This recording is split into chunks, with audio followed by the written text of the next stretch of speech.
নমস্কার, আমি তস্মিনা। নমস্কার, আমি ইন্দ্রাণী। শুরু করছি বিয়ন্ড পলিটিক্স। শক্ত হলে বিচারপতি, বিজেপির তো হবেই ক্ষতি। কাল রাতে আমার পাড়ায় কি ঝামেলা, কি বলবো তোমায়। কেন রে, তোর আবার সেই ওই পাড়ার ক্লাব নাকি? না, ক্লাব না, একজনের জন্যই ঝামেলা। কেন, কি কেস করেছে সে? আর বলো না, যার তার বাড়ির ঝামেলাতে ঢুকে যায়। বাড়িতে স্বামী স্ত্রীর ঝগড়া হোক আর ভাই ভাই ঝগড়া হোক, সে মাঝখান থেকে ঢুকে যাবে। তারপর ঝামেলা থামায় না, নিজে নিজেই বিচার করতে বসে যায়। লোকটা ভাবে ও নিজেই সুপ্রিম কোর্ট, নিজেই হাইকোর্ট, আর তাতেই পাড়ার লোকেরা খোঁচে বোম হয়ে গিয়েছিল কালকে। লোকটাকে এই মারে তো সেই মারে। আরে লোকটা হিরো হতে চায়, মুশকিল আসান হতে চায়, তবে জনপ্রিয়তার সঠিক বিচার করা এক জিনিস নয়। আবার কঠিন কথা বললে, কি ব্যাপার বলো তো? তোমার কোনো খবর মনে পড়েছে নাকি? ঠিকই ধরেছিস, আজ এই খবরটা নিয়ে কথা বলতাম, তোর ঘটনাটার সঙ্গে মিলে গেল। তাই কি নিয়ে বলো তো? সুপ্রিম কোর্টের বিচারপতি জাস্টিস অভয় এস ওকা রিটায়ার করলেন। তার বিদায়ী ভাষণে তিনি এটাই বলেছেন, জনপ্রিয়তার জন্য বিচার করা বা রায় দেওয়া উচিত নয়। সে তো বটেই, কিন্তু সেটা খবর কেন? বড় খবর, কারণ এটা বর্তমান পরিস্থিতির কথা বলে। কোন পরিস্থিতি? এই যে বিরোধীদের বরাবরের অভিযোগ যে বিজেপি বিচার ব্যবস্থাকে প্রভাবিত করছে, জাস্টিস ওকার এই বয়ান কি সেদিকে ইঙ্গিত করে না? আর কি বলেছেন জাস্টিস ওকা? অনেক কিছুই বলেছেন সুপ্রিম কোর্টের নিজেকে পরিবর্তন করা উচিত। অবসরের সময় নিজেরই প্রতিষ্ঠানের পরিবর্তন চাওয়া তো খুবই সাহসী ব্যাপার। সাহসী এবং নিষ্ঠা দুটোই। তুই এই খবরটা দেখ, তাহলেই বুঝে যাবি জাস্টিস ওকা ঠিক কি বলতে চেয়েছেন। সুপ্রিম কোর্টের বিচারপতি অভয় এস ওকা তাঁর শেষ কর্মদিবসে বিচার ব্যবস্থা নিয়ে গুরুত্বপূর্ণ মন্তব্য করলেন। তিনি বললেন, একজন বিচারপতির কাজ শুধু রায় দেওয়া নয়, ন্যায় প্রতিষ্ঠা করা, আর তার জন্য প্রয়োজনে কঠিন সিদ্ধান্ত নিতে হয়, যা সবার পছন্দ নাও হতে পারে। তিনি বলেন, আমি হয়তো দু একজন আইনজীবীর মনে কষ্ট দিয়েছি, কিন্তু একজন বিচারপতিকে কঠিন হতে হয়। একজন মহান বিচারপতি আমাকে বলেছিলেন, তুমি বিচারক হচ্ছ জনপ্রিয় হওয়ার জন্য নয়। আমি সেই কথা সব সময় মনে রেখেছি।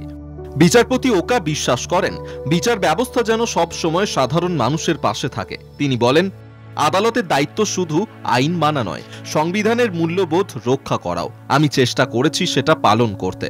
এই উপলক্ষে সলিসিটর জেনারেল তুষার মেহতা পুরনো একটি মামলার কথা মনে করিয়ে বলেন, মামলার একদিন আগেই আপনার মা প্রয়াত হয়েছেন, তবু আপনি ভার্চুয়ালি নয়, নিজে এসে রায় দিয়েছেন। এটা বিচার ব্যবস্থার প্রতি আপনার দায়িত্ববোধের প্রমাণ।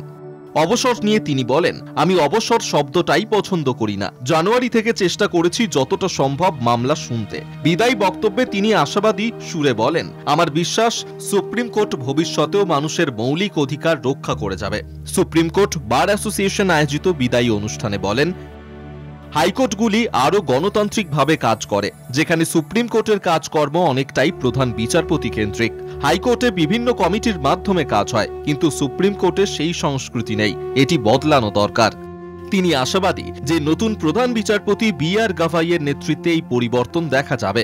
বিচারপতি ওকা আরও বলেন, আমি খুব খুশি যে বিচারপতি সঞ্জীব খান্না, যিনি 13ই মে অবসর নিয়েছেন, স্বচ্ছতার পথে আমাদের অনেকটা এগিয়ে নিয়ে গিয়েছেন। তিনি প্রতিটি সিদ্ধান্ত নেওয়ার আগে সুপ্রিম কোর্টের সব বিচারপতির মতামত নিয়েছেন। বিচারপতি ওকার জীবনের বার্তা, ন্যায়ের পথে চললে কখনো কখনো কঠোর হতে হয়, তবেই বিচার ব্যবস্থা নিজের মর্যাদা রক্ষা করতে পারে। কলকাতা টিভি। ভারতবর্ষের গর্ব হওয়া উচিত এমন একজন বিচারপতিকে নিয়ে। হওয়া তো উচিতই। অবসরের দিন সেটা আরো স্পষ্ট হলো। কি হয়েছে অবসরের দিন? বিচারপতিরা যখন অবসর নেন, তখন শেষবারের জন্য একটা স্পেশাল কোর্ট বসে। সেখানে সব প্রবীণ নবীন আইনজীবীরা হাজির থাকেন, আর সেখানেই দেখা গেল একটা দারুণ ছবি। কোন ছবি গো? কি হয়েছে? জাস্টিস ওকার অবসরের দিন ছোট বড় সব আইনজীবী উপস্থিত ছিলেন। সবাই ওনার প্রশংসা করে বক্তব্য রেখেছেন।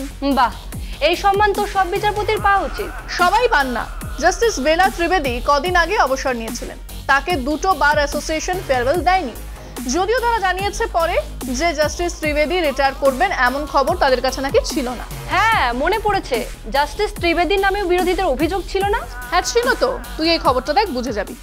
সুপ্রিম কোর্টের বিচারপতি বেলাইম ত্রিবেদী অবসর নেওয়ার আগে নানা বিতর্কের মুখে পড়েছিলেন। তার বিরুদ্ধে সবচেয়ে বড় অভিযোগ ছিল তিনি শাসক দলের নেতাদের পক্ষে রায় দিয়েছিলেন, অথচ বিরোধী দলের নেতাদের জামিনের আবেদন বারবার খারিজ করেছিলেন। দিল্লি দাঙ্গা মামলায় গ্রেফতার হওয়া উমর খালিদের জামিন আবেদন তাঁর বেঞ্চে 14 মাস ধরে তালিকাভুক্ত ছিল, কিন্তু শুনানি একবারও হয়নি। অবশেষে খালিদ নিজেই আবেদন তুলে নিয়েছিলেন। একইভাবে গালফিশা ফাতিমা ও সার্জিল ইমামও সুপ্রিম কোর্টে গিয়ে কোনো সাড়া না পেয়ে হতাশ হয়ে পড়েছিলেন। ভীমা কোরেগাঁও মামলায় সমাজকর্মী মহেশ রাউতের জামিন মঞ্জুর করেছিল বম্বে হাইকোর্ট, কিন্তু ত্রিবেদীর বেঞ্চ সেই জামিন স্থগিত করেছিল। ফলে রাউত প্রায় 2 বছর ধরে জামিন পাওয়া সত্ত্বেও জেলেই ছিলেন। ত্রিবেদী বিরোধী দলের নেতাদের জামিনের ক্ষেত্রে কড়া অবস্থান নিয়েছিলেন। আপ নেতা সত্যেন্দ্র জৈনের জামিন বাতিল করে তাঁকে আত্মসমর্পণের নির্দেশ দিয়েছিলেন। কেবি কবিতা ও ভি সেন্টিল বালাজির জামিন আবেদনও তার বেঞ্চে খারিজ হয়েছিল। তবে বিজেপি নেতাদের ক্ষেত্রে তিনি অনেক নরম ছিলেন। গৌরী লঙ্কেশ হত্যা মামলায় অভিযুক্ত হিন্দুত্ববাদী নেতার জামিন বাতিলের আবেদন খারিজ করেছিলেন। আবার বিজেপি মন্ত্রী নিশীথ প্রামাণিক ও অজয় মিশ্র টেনিকে আইনি রক্ষা কবচও দিয়েছিলেন তার বেঞ্চ। এইসব ঘটনায় তখনকার প্রধান বিচারপতি DY চন্দ্রচূড়ের দিকেও আঙুল উঠেছিল। অভিযোগ ছিল তিনি রাজনৈতিকভাবে সংবেদনশীল মামলাগুলো উদ্দেশ্যমূলকভাবেই ত্রিবেদীর বেঞ্চে পাঠাতেন। ত্রিবেদী 2004 থেকে 2006 সালের মধ্যে গুজরাট সরকারের আইন সচিব ছিলেন, যখন মুখ্যমন্ত্রী ছিলেন নরেন্দ্র মোদী। ফলে তাঁর রাজনৈতিক পক্ষপাত নিয়ে আদালতের ভেতরে বাইরে সমালোচনা দেখা গিয়েছিল। অবসর নেওয়ার আগেই বিচারপতি ত্রিবেদী সুপ্রিম কোর্টের সবচেয়ে বিতর্কিত বিচারপতিদের একজন হিসেবে পরিচিতি পেয়ে গিয়েছিলেন। তাঁর অবস্থান আদৌ নিরপেক্ষ ছিল কিনা সেই প্রশ্ন এখনো অনেকের মনেই রয়ে গেছে। বিচার ব্যবস্থায় নিরপেক্ষতাই সব। একদমই তাই, আর সেখানেই বিচার ব্যবস্থায় প্রশ্ন উঠেছে বারবার। কিন্তু এই পরিস্থিতির কারণ কি? ক্ষমতার লোভ। বিজেপি চায় ক্ষমতা আর বিজেপির শাসনে থাকার লোভ। সে তো বুঝলাম, কিন্তু তার সঙ্গে বিচার ব্যবস্থার সম্পর্ক কি? যখন জাস্টিস ওকা অবসর নিচ্ছেন, তার সততা নিষ্ঠার প্রশংসা করেছে সবাই, তখনই দিল্লির রাউস এভিনিউ কোর্টের এই স্পেশাল জাজকে বদলি করে দেওয়া হলো। কেন জানিস? কেন বলো তো? ঘুষ নেওয়ার অভিযোগে। একটা মামলার রায়ের আগে ঘুষ নেওয়ার অভিযোগে বদলি করা হলো বিচারককে। এ তো বিশাল অভিযোগ। বিচারক বিচারপতিরা যদি নিরপেক্ষ না হন তাহলে তো খুব সমস্যা। আরো অনেক উদাহরণ আছে আমাদের এখানে। কথাই যদি দেখিস, অভিজিৎ গাঙ্গুলি তৃণমূল সরকারের বিরুদ্ধে একের পর এক রায় দিয়ে অবসর নিয়ে বিজেপিতে যোগ দিলেন। প্রাক্তন প্রধান বিচারপতি রঞ্জন গগৈ সরকারের পক্ষে একের পর এক রায় দিয়ে রিটায়ারমেন্টের পর রাজ্যসভার সাংসদ হয়ে গেলেন। রাজনীতি যদি বিচারপতিদের প্রভাবিত করে তাহলে সঠিক বিচার মানুষ পাবে কি করে? সেটাই সবচেয়ে বড় প্রশ্ন। আর জাস্টিস ওকার বিদায়ী ভাষণের প্রত্যেকটা কথা তাই এতটাই গুরুত্বপূর্ণ। ঠিক বলেছো। আজ এখানেই শেষ করি। তাই বিয়ন্ড পলিটিক্স আজকের মতো এই পর্যন্তই। দেখতে থাকুন কলকাতা টিভি, রাত দিন 7।